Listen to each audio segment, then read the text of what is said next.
Welcome to Jan's Stampin' Cafe. I'm Jan, and I'm happy to be here and share my love of paper crafting with you.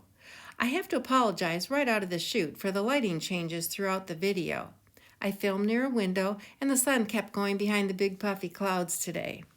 I hope you'll still enjoy seeing how to create this fun pop flap card. Check this out. When you pull on the flap, the card pops open. My cards really snap. I found the original idea online and have changed the measurements to inches and made some adjustments.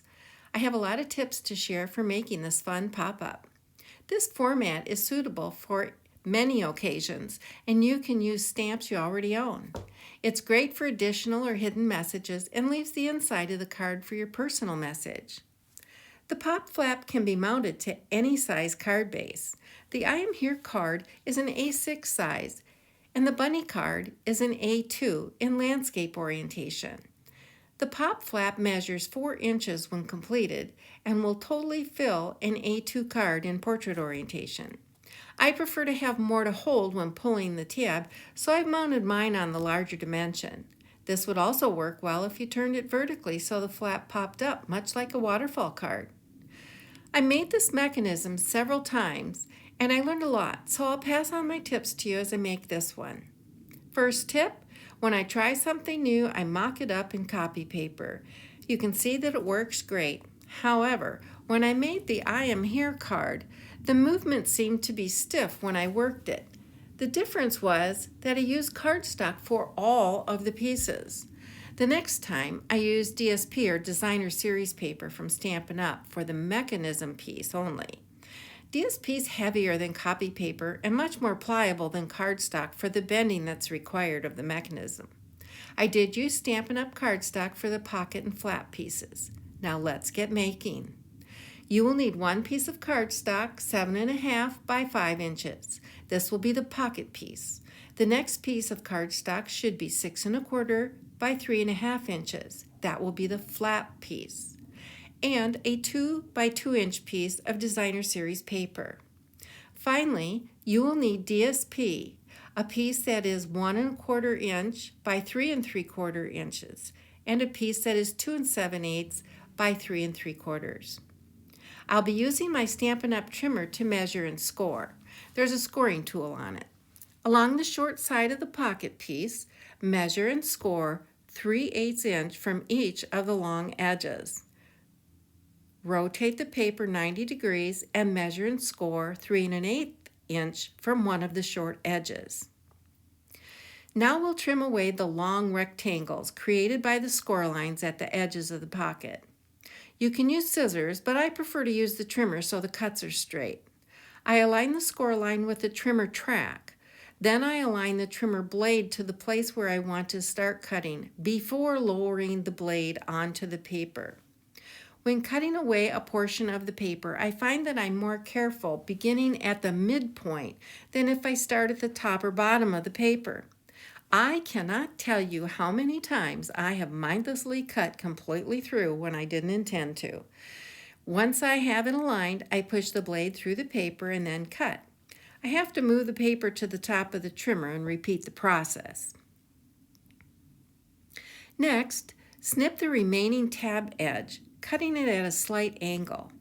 This small wedge will help reduce the bulk that will form when folding layers of cardstock. Cut a small wedge at all 4 ends of the remaining tabs.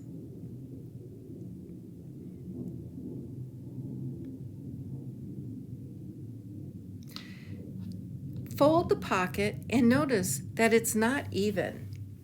There is about 1 inch of the underpiece that shows. Add the decorative piece of Designer Series paper that measures 1.25 inch by 3.75 inch to the back inside portion of the pocket. There should be a small, even margin around the piece when it's glued.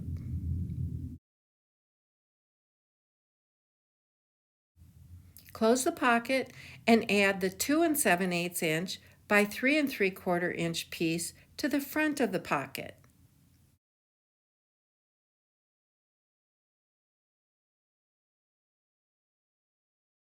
And then set the pocket aside. Next, score the flap piece 2 3/4 inches from the short edge. Fold and burnish the score.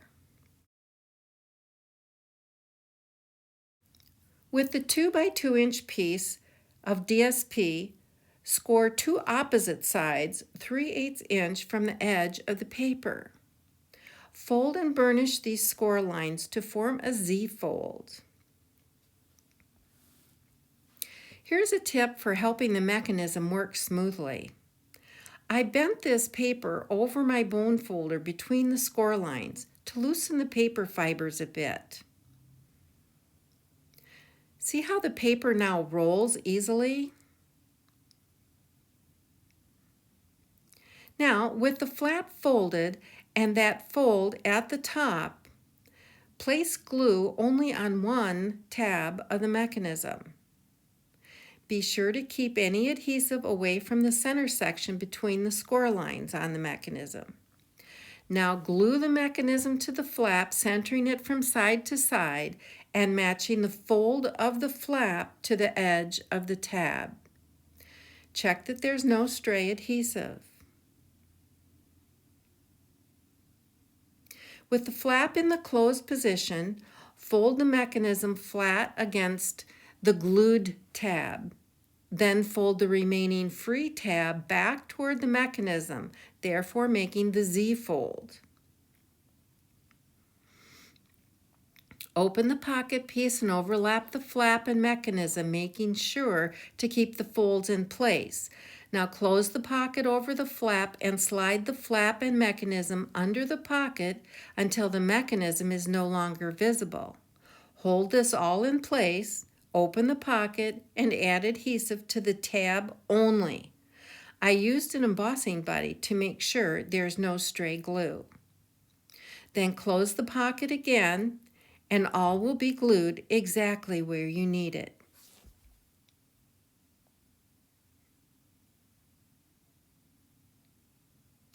Give the glue time to set up, then open the pocket. Turn the flap so the mechanism is now laying flat under it. Now add glue to the pocket tabs, fold them toward the center, and close the pocket on them.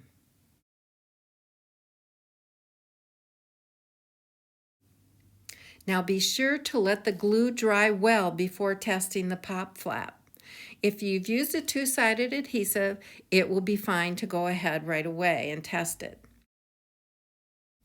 Here's another tip. I found that sometimes the inside edges of the pocket tabs create a catch point and the flap doesn't slide back into the pocket smoothly. In that case, add a piece of scotch tape over the ends of the tabs. No one will ever see it. It's clear and the flap will hide it.